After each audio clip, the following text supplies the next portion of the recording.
Okay, everyone. As I was saying earlier, we had the S1. Now this is the S1R. This is the 47 megapixel camera, which is really geared for photographers as a priority.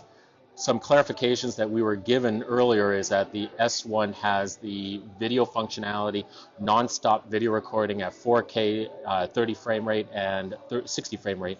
This one, of course, has a bit of a crop, but what's expected out of a 47 megapixel full frame size, there's only so much data you can get off of a sensor of that size.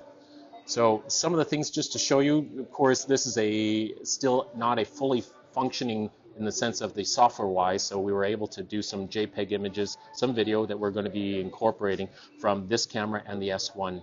So right off the bat, to show you, you have the full frame 24 by 36 sensor, the L mount, which of course is a collaboration with Sigma and Leica with Panasonic. So you're going to see compatibility with their lenses, Panasonic to Leica, Leica to Panasonic, Sigma to Leica to Panasonic, etc., etc.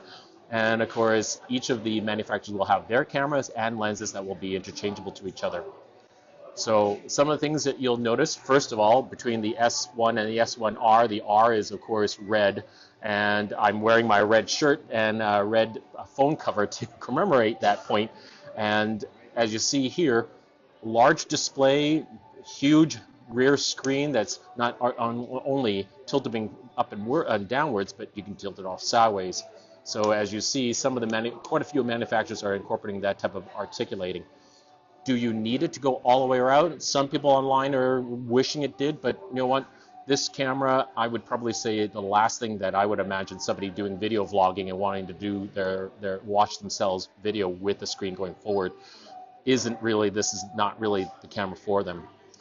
But as I was saying earlier, this is not a subcompact mirrorless camera that the GH or the Micro Four Third camera systems or other mirrorless camera systems were geared for. This is more for your easier adopters from DSLRs or video applications, where this is more of a serious camera with larger lenses to choose from, like a 70 to 200 f4. This is the 24 to 105. They have slated some high-speed lenses, 70 to 200, 2.8, 24 to 70, etc., in the faster speeds.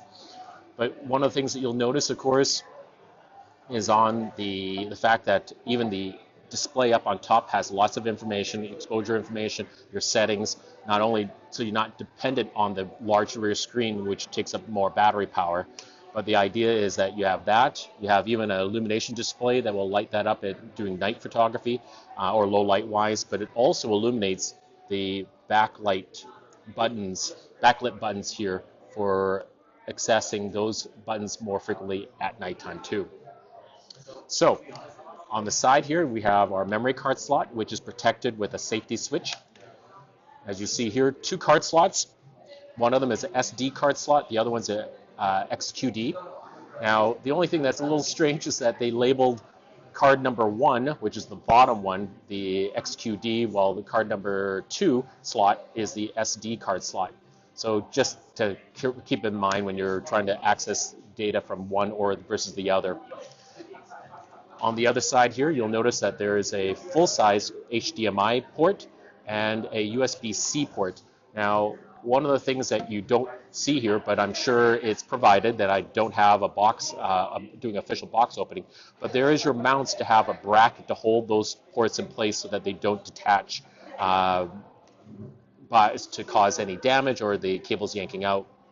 Up on top here, you'll notice that there's a headphone jack, your microphone jack, and right on top is your remote cable release, electronic cable release remote jack also.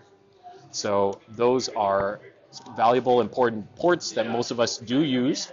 And then, of course, even a simple PC sync terminal for flash-wise. And, of course, your standard hot shoe flash too. Now, we were just told that not only will there be Panasonic flashes that are going to be compatible with from the Micro Four Thirds world, but Nissan and also Godox will be providing compatible flashes for this system. So quite a wide variety to choose from. So what is the key feature of this camera? The 47 megapixel sensor. The 47 megapixel sensor is jaw-dropping. It is currently, or at least they have in the asterisk, that by February of 2019, this is the highest resolution sensor in a mirrorless camera system at that date.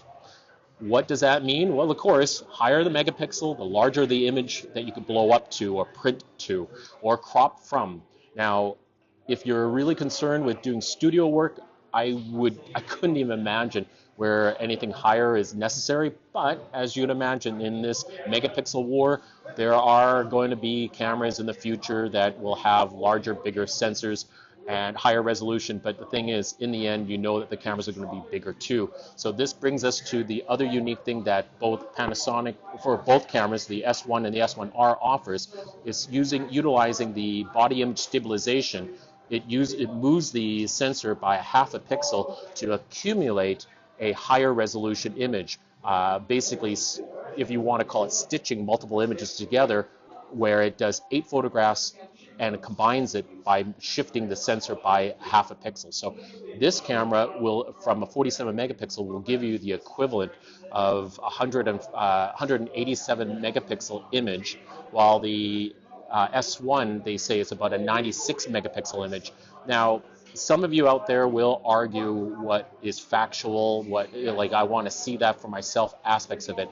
But the idea is, you know what, to get into a 100 plus megapixel camera, which we know of some coming around the corner, they are going to be big and they're going to be like 10 grand US and upwards for something like that. So having a camera in a size of this format and the convenience of in those situations, which for anything that high megapixel, you're going to be doing studio product photography, architectural photography, which would be fine because you're going to be locked onto a tripod anyways. So this is that type of feature. The high resolution feature is not meant for doing handheld stuff. Anyways, if anything's moving that fast, the 8 photographs are not going to be able to stitch it all together at one time.